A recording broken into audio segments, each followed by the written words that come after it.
પણ માયાના ખોળે બેસીને માયાપતિના દર્શન થાય. આપણી દ્રષ્ટિ માયાપતિ ભગવાન તરફ રહે, દ્વારકાધીશ તરફ રહે. તો એ જે માયા છે, માયાના બે પ્રકાર, વિદ્યા અને અવિદ્યા. એના ખોળે બેઠા બેઠા જો ભગવાનના દર્શન કરીશું તો એ વિદ્યા માયા હશે. એનું નામ જ શ્રી રાધા, એ જ યોગ માયા. એને કહેવાય રાધે રાધે રાધે શ્યામ સે મિલા દે. માયા માં છે. બસ એને ખોળે બેસીને ભગવાનના દર્શન કરીએ. સચ્ચિદાનંદ રૂપાય, એ ભગવાન કેવા? ત્રણ રીતે ઓળખાવ્યા: સ્વરૂપ, સામર્થ્ય અને સ્વભાવ. કોઈ પણ વ્યક્તિનો પરિચય આ ત્રણ રીતે થાય. પહેલા તો એને મળો એટલે એનું સ્વરૂપ કેવું, ઊંચા છે, ઠીંગણા છે, ગોરા છે, થોડા ભીનેવાન છે, સ્વરૂપ. બીજું, એ શું કરે છે, એનું સામર્થ્ય, કે કોઈ મોટા અધિકારી છે, કે કોઈ મોટા નેતા છે, કે કોઈ મોટા મહાપુરુષ છે, કથાકાર છે, મહામંડલેશ્વર છે. સ્વરૂપ, સામર્થ્ય, અને પછી સાથે તમે રહો એટલે થોડા વખત પછી એનો સ્વભાવ શું એ સમજાય. તો ભગવાનને ત્રણ રીતે ઓળખ્યા: સ્વરૂપથી, સામર્થ્યથી અને સ્વભાવથી. દ્વારકાધીશ પ્રભુનું સ્વરૂપ કેવું છે? સચ્ચિદાનંદ રૂપાય. ભગવાન સચ્ચિદાનંદ ઘન છે. ત્રણ શબ્દ કહ્યા: સત, ચિત અને આનંદ. સત શબ્દથી જ સત્તા શબ્દ બને. સત્તા એટલે પાવર નહીં, અહીંયા સત્તા એટલે એક્ઝિસ્ટન્સ, અસ્તિત્વ. એ છે.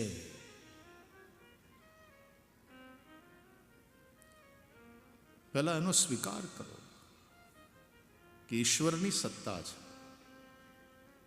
હકીકત તો એ છે કે ઈશ્વરની જ સત્તા છે. ઈશ્વરની સત્તાનો અસ્વીકાર માણસ કરે એ પણ પોતાની સત્તાનો સ્વીકાર કરે ત્યારે ને, પણ તારી સત્તા પણ એની સત્તા થકી છે. Each and every person is an autograph of almighty. હર વ્યક્તિ હરિ કા હસ્તાક્ષર હૈ. કોઈ કે બહુ સરસ કહ્યું, આ વાક્ય ધ્યાનથી સાંભળજો ને, તમે બધા બહુ બુદ્ધિશાળી સમજદાર શ્રોતાઓ બેઠા છો એટલે કહું કે કોઈએ બહુ સરસ કહ્યું કે ઈશ્વરની જરૂર તો નાસ્તિકને પડે છે. કેમ? નાસ્તિક તો ઈશ્વરને માનતા જ ન હોય, એને ઈશ્વરની શું જરૂર? તો કે નકારવા માટે ઈશ્વરની જરૂર પડે. નાસ્તિકને તે નકારવા માટે ઈશ્વરની જરૂર પડે. અમારે એક ભાઈ હતા ને, તો એ જમવા બહેન પંગતમાં, તો એ ભાઈ એટલે અમે ભણતા હતા ત્યારની વાત છે, તો એ જમવા બેઠો હોય ને તો દાળવાળો આવે ને ત્યારે દાળવાળા એમ કે કોકમ આવવા દેજો. એ કે કોકમ આવવા દેજો. તારે કોકમને શું કરવું છે? કોકમને તો માણસ થોડા ખાય, એ તો કાઢી નાખવાના હોય. એટલે પછી જેવો દાળવાળો આવે ને એટલે ભાઈ કાઢવા માટે કોકમ આપજો, સાથે કાઢવા માટે કોકમ આપજો.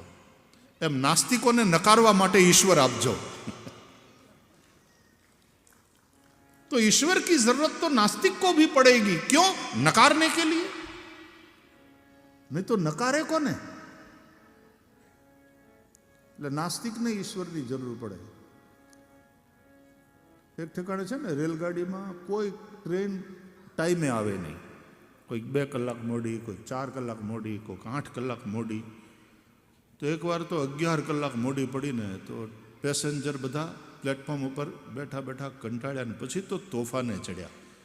અને ત્યાં ઓલું ટાઈમ ટેબલ હતું ને, જે બોર્ડ મૂકેલું ને કે આ ગાડી ફલાણા ડાઉન ને અપ ને એવું બધું હોય ને, એમાં પછી એના નંબર હોય ટ્રેનના, આટલા વાગે આવશે ને આટલા વાગે છૂટશે, એનું ટાઈમ ટેબલ હોય. તો પછી પેસેન્જરો એ બધાએ એ ટાઈમ ટેબલ હતું ને બોર્ડ એનું પાડી નાખ્યું, તોડી ફોડીને. એટલે સ્ટેશન માસ્તર આવ્યા ને બધાને, પોલીસ ભેગી થઈ ગઈ, રેલવે પોલીસ, બધાને શાંત પાડ્યા. ભાઈ આવું નહીં કરો, આવું નહીં કરો, આવું થાય હવે. અરે શું થાય કે કોઈ તમારા ઠેકાણા નથી, કોઈ ગાડીઓ કોઈ દી ટાઈમસર ચાલતી નથી ને આ કંઈ રીત છે? 8-8 કલાક નાના છોકરા હોય અને અમારે શું ખવડાવવું હોય, તમારે પ્લેટફોર્મ પર પૂરું દૂધ ન મળે, છોકરા ભૂખ્યા થયા હોય વગેરે. ધમાલ. બધાએ ભેગા થઈને કીધું આ તોડી જ નાખો, કે આ બોર્ડ, આ ટાઈમ ટેબલ તોડી જ નાખો, આની કાંઈ જરૂર નથી. ટાઈમ ટેબલ પ્રમાણે ટ્રેનો ચાલતી ન હોય તો પછી આ ટાઈમ ટેબલ રાખવાની કાંઈ જરૂર નથી, તોડી ફોડી નાખો. એટલે સ્ટેશન માસ્તરે કહ્યું, જો તમે સમજો ભાઈ, અમારી વાત ધ્યાનથી સાંભળો. ટાઈમ ટેબલ ન તોડી નખાય વાલા, ટાઈમ ટેબલ રાખવું પડે. એ કે હું જરૂર છે, પણ ટાઈમસર તમારે કોઈ ટ્રેન ચાલતી ન હોય તો ટાઈમ ટેબલની શું જરૂર? બધી ટ્રેનો તમારી લેટ. તો કે ટ્રેન લેટ છે એ તમને ખબર કેમ પડી? ટાઈમ ટેબલ છે એટલે ને. ટાઈમ ટેબલ જ ન હોય તો કઈ ટ્રેન ટાઈમે છે ને કઈ લેટ છે એની ખબર જ તમને કેમ પડે? એટલે ભાઈ ટાઈમ ટેબલ તમે રહેવા દો, બોર્ડ રહેવા દો એમને. એટલે બધા અંદર કે એ વાત સાચી, એ વાત સાચી, એ વાત સાચી. એ ટાઈમ ટેબલ હશે તો ખબર પડશે કે ટ્રેન ટાઈમે છે કે લેટ છે. લેટ છે તો કેટલી લેટ છે. વાત સાચી. આ ટાઈમ ટેબલ છે તો એને આધારે નક્કી થાય. એમ નાસ્તિક નહીં તે નકારવા માટે ઈશ્વરની જરૂર પડે. तो सत्ता, सत शब्द से सत्ता, सच्चिदानंद रूपाय.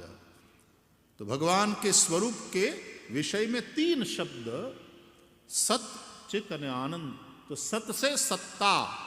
सत्ता मीन्स एग्जिस्टेंस, अस्तित्व. और हमारे शास्त्र कहते हैं वो है, और हकीकत में वो ही है. उसके होने से ही सब कुछ है. यदि वो नहीं तो कुछ भी नहीं. सर्वम खलु इदम ब्रह्म. આ શું છે કે દરિયાની માછલીએ બીજી માછલીને પૂછ્યું કે હે બેન, તું દરિયાને માન કે નહીં? તને દરિયામાં ભરોસો ખરો? એ કે હા હું તો માનું, મને દરિયામાં બહુ ભરોસો. એ કે પણ તે કોઈ દી દરિયાને જોયો છે? દરિયાની માછલીએ બીજી માછલીને પૂછ્યું, તે કોઈ દી દરિયાને જોયો છે? કે એ ખબર નહીં, પણ હું માનું, મને શ્રદ્ધા ખરી, મારું જીવન જ એના થકી છે. હવે દરિયાની માછલી દરિયાની સાબિતી માંગે તો એને કેવી રીતે આપવી? અરે તું જેનામાં જન્મી છે, તું જેના થકી જીવે છે અને જેમાં તું મરી જવાની, કોકનો કોળિયો થઈ જવાની, કોક દરિયાના જળચર જીવનો, અને તું પૂછે દરિયો ક્યાં છે, દરિયો કેવો? જળના જીવડા જળમાં જન્મે ને જળમાં હે મરી જાય.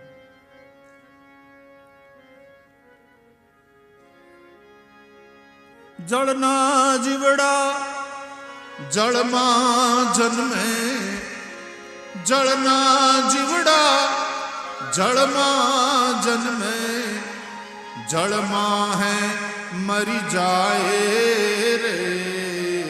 કૃષ્ણ કૃષ્ણ કરતા ઉદ્ધવ, પ્રાણ મારા જાય રે.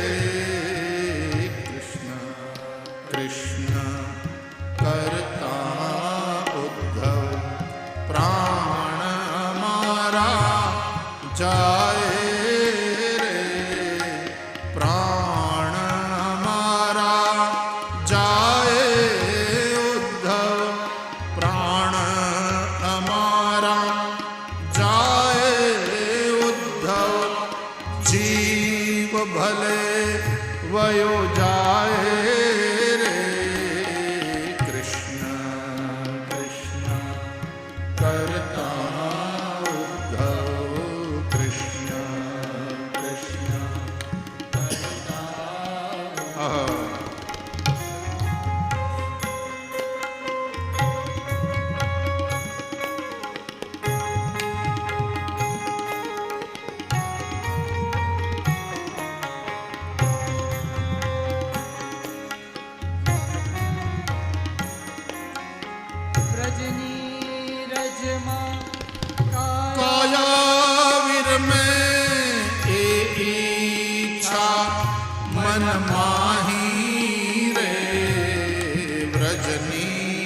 રજમાં કાયા. આ નંદ યશોદા કહે છે ઉદ્ધવને. જ્યારે ઉદ્ધવ આવ્યા ને સંદેશો લઈને અને રડતા હતા કૃષ્ણની યાદમાં નંદ અને યશોદા, એટલે ઉદ્ધવે એમ કહ્યું કે નંદ બાવા, યશોદા મૈયા, તમે અહીંયા ગોકુળમાં રહીને આમ રડો છો ને દુઃખી થાવ છો, હાલો મારી હારે રથમાં બેસી જાઓ. અહીંથી મથુરા ક્યાં આઘું છે, હું લઈ જાઉં તમને ત્યાં. અને કૃષ્ણ તો મથુરાધીશ મોટા મહેલમાં રહે છે, અને એમાં પોતાના મા બાપને માટે જગ્યા ન હોય એવું તો બને જ નહીં ને. એ તો બહુ રાજી થશે, તમે હાલો મારી હારે. એટલે આંખમાં આંસુ સાથે નંદ અને યશોદા કહે છે કે નહીં ઉદ્ધવ, અમે અહીંયા જ બરાબર છીએ. અમને ગામડામાં ગોકુળમાં ગોઠી ગયું છે બેટા. બસ કૃષ્ણ અમારા આહુડામાં છે, કૃષ્ણ અમારા હૃદયમાં છે, કૃષ્ણ વિયોગની જે પીડા છે ને એમાં છે. હવે તો અમને એમ છે કે આ વ્રજમાં જ અમારો જન્મ થયો, આ વ્રજમાં જ અમે મોટા થયા, આ વ્રજમાં કૃષ્ણ મળ્યા, કૃષ્ણને લાડ લડાવ્યા. હવે અમારું શરીર પણ આ વ્રજમાં જ વિરામ પામે. આ માટીમાંથી જન્મ્યા, આ માટીમાં જ પાછા આ શરીર માટી થઈ અને મળી જાય. વ્રજની રજમાં કાયા વિરમે એ ઈચ્છા મન માહે રે. વ્રજની રજમાં કાયા વિરમે એ ઈચ્છા મન માહે રે. કારણ જળના જીવડા જળમાં જન્મે. જળના જીવડા જળમાં જન્મે. જળના જીવડા જળમાં જન્મે. જળના જીવડા જળમાં જન્મે. જળમાં હે મરી જાય રે. જળમાં હે મરી જાય રે. કૃષ્ણ કૃષ્ણ કરતા ઉદ્ધવ પ્રાણ મારા જાય રે. કૃષ્ણ કૃષ્ણ કરતા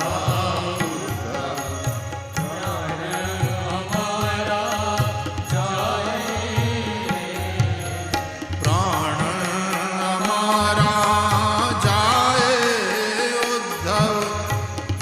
જીવ ભલે વયો જાય રે. પ્રાણ અમારા જાય ઉદ્ધવ. જીવ ભલે વયો જાય રે. કૃષ્ણ કૃષ્ણ કરતા ઉદ્ધવ. કૃષ્ણ કૃષ્ણ કરતા ઉદ્ધવ. કૃષ્ણ કૃષ્ણ કરતા Uddhav.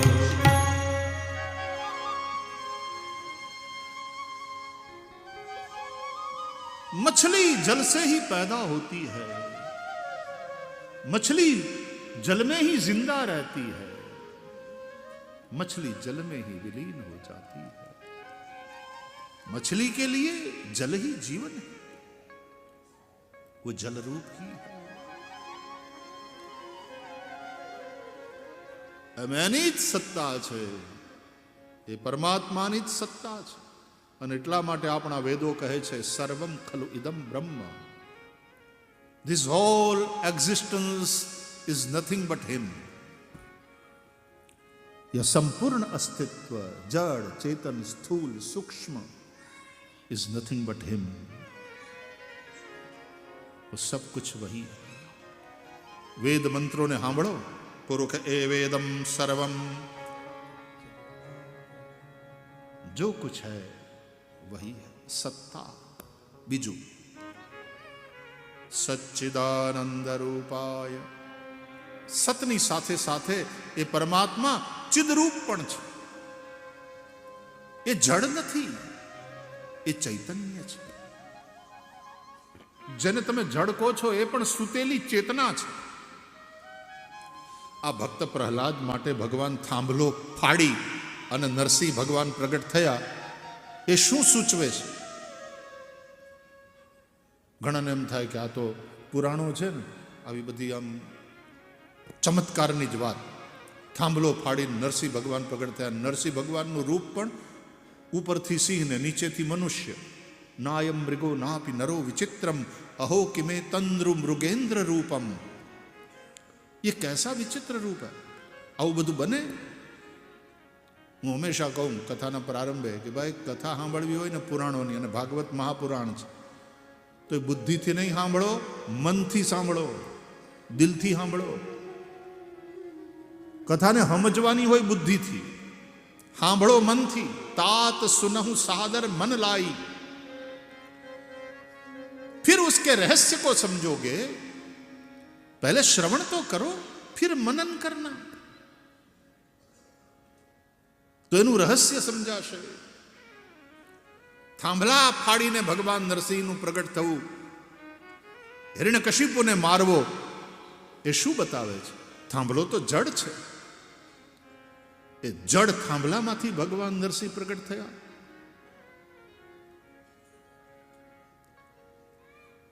That is the truth. જે થાંભલાને તમે જડ કહો છો, પ્રહલાદની દ્રષ્ટિએ એ સુષુપ્ત ચૈતન્ય છે. પ્રહલાદે પોતાના ભરોસાથી એ સુષુપ્ત ચૈતન્યને જાગૃત કર્યું. जड़ चेतन जग जीव जत सकल राममय जानी. सब कुछ वह परमात्मा ही है. पदार्थ विज्ञान जाननारा वैज्ञानिकों ने पूछो, परमाणुथी માંડીને મહત સુધીની વાત કરે તો કહેવાના તો એ જ કે પરમાણુથી માંડીને બધું જે કંઈ છે is nothing but energy, is equal to mc². There is energy and nothing but energy. The energy which cannot be produced, the energy which cannot be destroyed. The energy changes its form only. That is what physics say. જે physics ભણ્યા છે ને ખ્યાલ છે. परमात्मा को कौन पैदा कर सकता और परमात्मा को कौन मिटा सकता?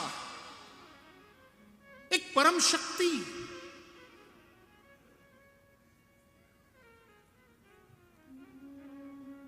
જેને તમે જડ કહો છો એમાં પણ એ શક્તિ છે. કોઈ પણ પદાર્થ હોય એ એનર્જીનું જ રૂપ છે.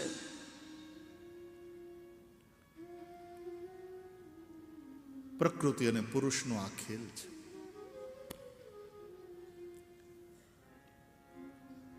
એ પરમાત્મા ચિદરૂપ છે. ચિદનો એક અર્થ ચૈતન્ય, ચિદનો એક અર્થ જ્ઞાન. જેનામાં જ્ઞાન નથી એને પણ આપણે જડ કે કેવો જડ જેવો છે, સમજતો જ નથી. ભગવાન જ્ઞાન સ્વરૂપ છે. પ્રજ્ઞાનમ બ્રહ્મ વેદો કહે છે. સચ્ચિદાનંદ રૂપાય. ભગવાનના સ્વરૂપનું વર્ણન કરતા ત્રીજો શબ્દ કહ્યો આનંદ સ્વરૂપ છે. એ સદરૂપ છે, એ ચિદરૂપ છે, અને મારા નારાયણ આનંદ સ્વરૂપ છે. આનંદ ના હોય ને તો ફીકું ફીકું લાગે. શીરો બનાવવો હોય તો રવો તો જોઈએ, ઘી તો જોઈએ, પણ સાકર પણ જોઈએ. ભગવાન આનંદ ઘન છે. આનંદો બ્રહ્મેતિ વ્યજાનાત આનંદેનૈવ ઈમાની ભૂતાની જાયન્તે આનંદેનૈવ જાતાની જીવંતી. उपनिषद कहते हैं સચ્ચિદાનંદ રૂપાય.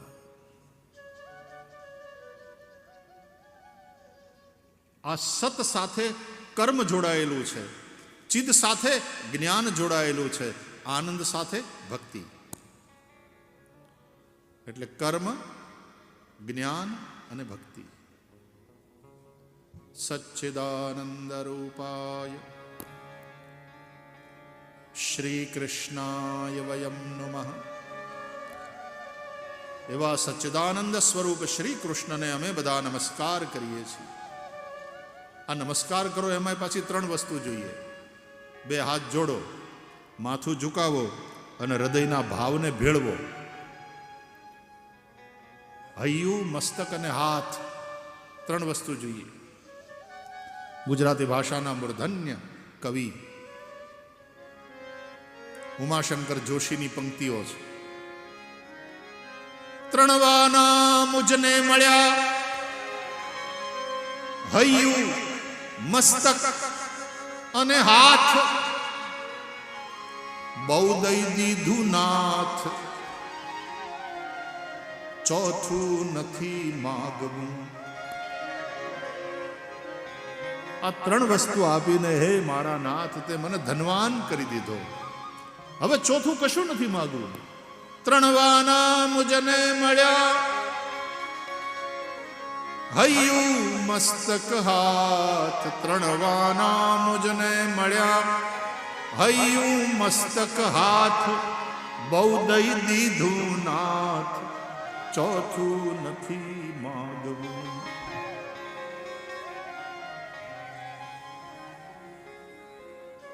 હૈયામાં ભક્તિ ભરી હોય, મસ્તક બુદ્ધિ આપણી જ્ઞાનથી પ્રકાશિત હોય, અને હાથ ભગવાનની સેવામાં લાગેલા હોય. હસ્તૌ ચ કર્મસુ મનસ્તવ પાદયોર્નઃ.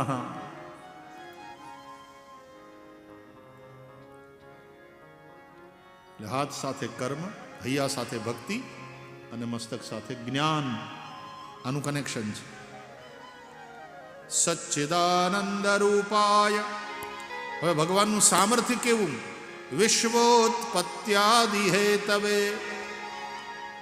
આ વિશ્વની, આ બ્રહ્માંડની ઉત્પત્તિ, સ્થિતિ અને લયના હેતુ. યતો આઈમાની ભૂતાની જાયન્તે યેન જાતાની જીવંતી યત પ્રયંત વિસંવિશંતિ તદ વિજિજ્ઞાસસ્વ તદ બ્રહ્મેતિ. ઉપનિષદો કહે છે ભગવાન અનંતાનંત બ્રહ્માંડને ઉત્પન્ન કરે છે, બનાવે છે. ઓકે, એના માટે રો મટીરિયલ ક્યાંથી લાવે છે? લેબર બેઝ ઇન્ડસ્ટ્રી છે, તો સ્કિલ લેબર ક્યાંથી મળે છે? એમાં ભગવાનના આસિસ્ટન્ટ કેટલા અને કેટલો સમય લાગે છે આ અનંત બ્રહ્માંડ બનાવવામાં? બોલે ફર્સ્ટ ઓફ ઓલ કોઈ રો મટીરિયલની જરૂર નથી. કેમ?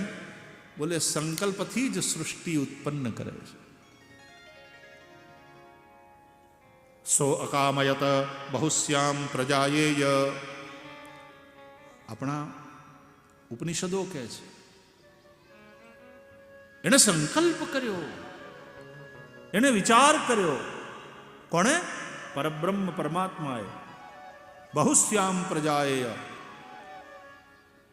હું બહુ થઈ જાઉં, એકમાંથી અનેક બની જાઉં, અનંત રૂપોમાં પ્રગટ થાઉં. અને એ થયા. કોઈ રો મટીરિયલની જરૂર નહીં, કોઈ આસિસ્ટન્ટની જરૂર નહીં, કોઈ મજૂરોની જરૂર નહીં. એટલા માટે કહે છે જેહી સૃષ્ટિ ઉપાઈ ત્રિવિધ બનાઈ સંગ સહાયન રોજા.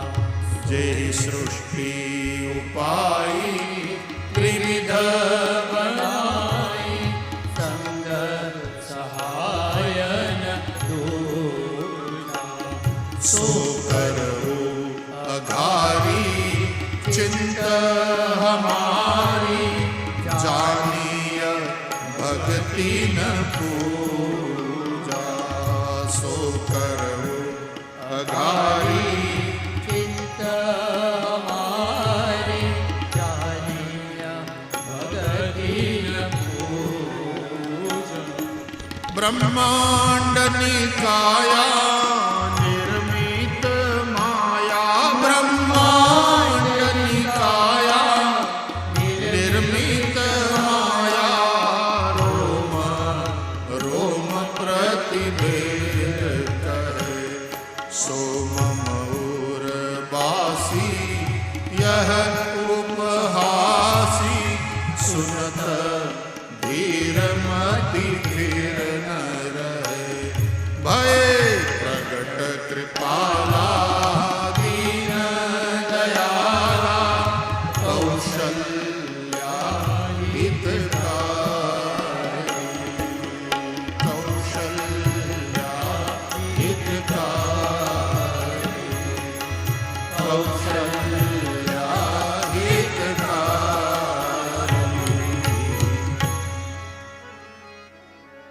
જેહી સૃષ્ટિ રચાઈ ત્રિવિધ બનાઈ. સંગ સહાય ન દૂજા. There was no one there to help him, to assist him.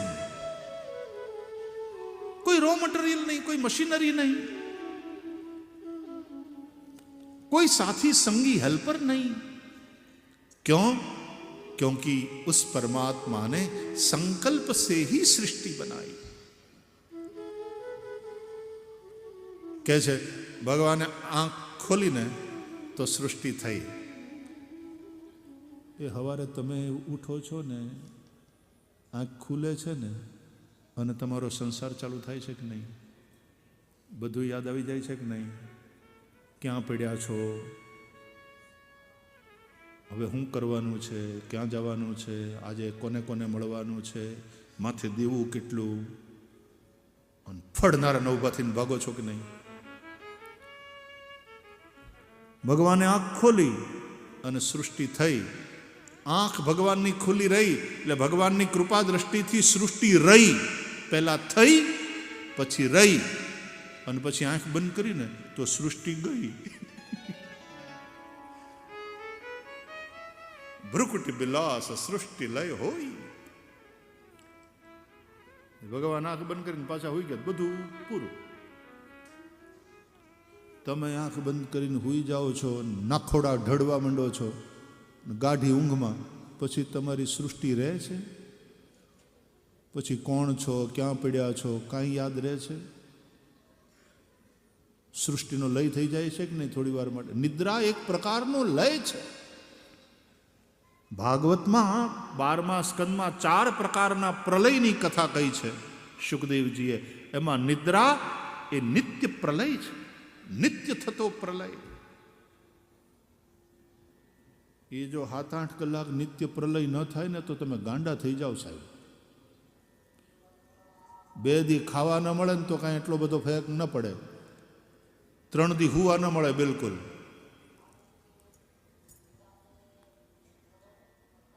અને એમાં 4-5 દી હુવા ન મળે. આ પોલીસ છે ને, મેં સાંભળ્યું છે કે ઘણીવાર અપરાધીને એ ગુનો કર્યો હોય પણ માનતો ન હોય, કબૂલ ન કરતો હોય, તો ઘણીવાર એને હુવા ન દે 4-5 દિવસ સુધી. બીજું કંઈ નહીં, તું તાર ખા, હુવા નહીં મળે. અને કોઈ હુવા ન દે એ મોટો ત્રાસ. કેમ બાલા? આપણે ત્યાં સૌરાષ્ટ્રમાં એમ કહે છે, હુતા જેવું હક નહીં.